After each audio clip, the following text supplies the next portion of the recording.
አዎ የሚኬል አርቴታው ሰራዊት እጅግ በጣም አስደናቂ ክለብ ገንብተዋል።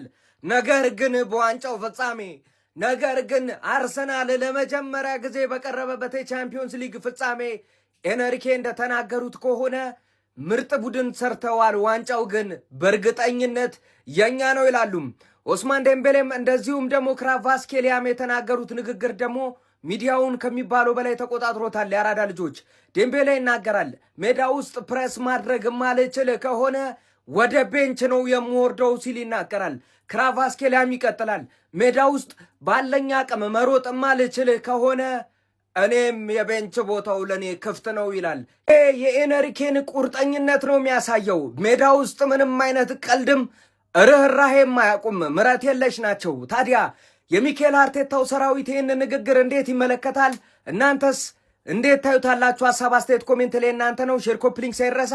ይመቻችሁም።